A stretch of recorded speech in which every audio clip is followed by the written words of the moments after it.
Assalamualaikum warahmatullahi wabarakatuh. Perkenalkan, nama saya Mamel Abdul Jurod dengan NPM 1804042007.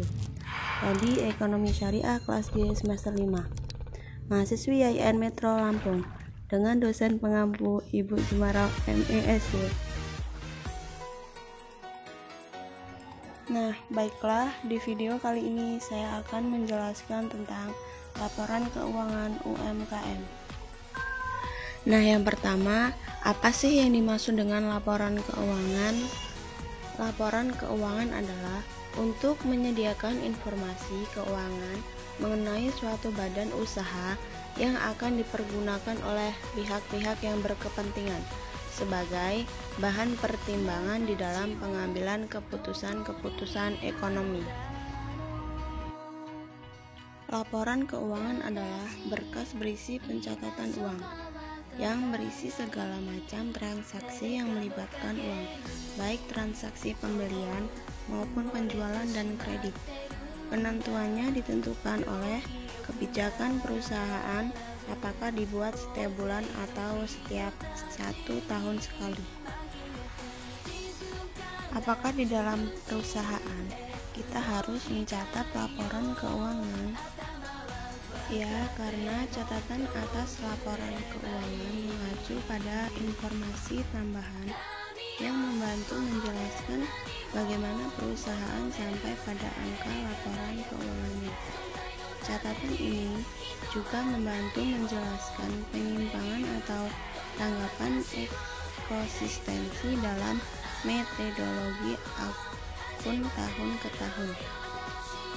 Nah, yang selanjutnya, apa fungsi laporan keuangan itu? Fungsinya, dengan adanya laporan keuangan ini dibuat untuk sebagai sarana menentukan kebijakan pimpinan terkait perusahaan di periode selanjutnya. Yang pertama, untuk menilai kondisi usaha. Yang kedua, sebagai bahan evaluasi. Yang ketiga, bentuk pertanggungjawaban perusahaan. Nah, yang selanjutnya ada laporan laba rugi. Laporan laba rugi adalah salah satu laporan keuangan utama perusahaan. Tujuan dari laporan laba rugi adalah untuk melaporkan ringkasan pendapatan perusahaan, pengeluaran, keuntungan, kerugian, dan pendapatan bersih yang dihasilkan yang terjadi selama 1 tahun, kuartal, atau periode.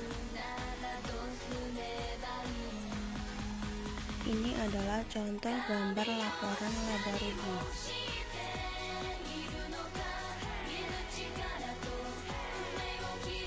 Yang selanjutnya, laporan perubahan modal. Laporan perubahan modal ekuitas secara sederhana diartikan sebagai laporan keuangan yang harus dibuat oleh perusahaan yang menggambarkan peningkatan atau penurunan aktiva bersih atau kekayaan selama periode yang bersangkutan berdasarkan prinsip pengukuran tertentu. Contoh gambar laporan perubahan modal. Kemudian yang selanjutnya ada laporan arus kas. Laporan arus kas adalah salah satu dari 3 laporan keuangan utama yang melaporkan kas yang dihasilkan dan dibelanjakan selama periode waktu tertentu, misalnya 1 bulan, kuartal, atau 1 tahun. Laporan arus ini sebagai jembatan antara laporan laba rugi dan neraca yang menunjukkan bagaimana uang masuk dan keluar dari bisnis. Contoh gambar laporan arus kas. Dan yang terakhir ada laporan neraca. Laporan neraca adalah jenis laporan keuangan yang menyajikan aset, kewajiban atau liability, dan modal equity perusahaan pada tanggal tertentu.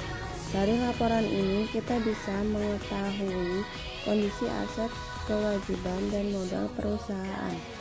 Ini juga dibuat dalam waktu tertentu yang normalnya adalah 1 tahun sekali.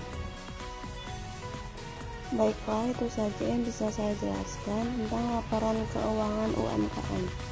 Jika ada kesalahan, saya mohon maaf dan semoga bisa bermanfaat. Saya akhiri. Wassalamualaikum warahmatullahi wabarakatuh.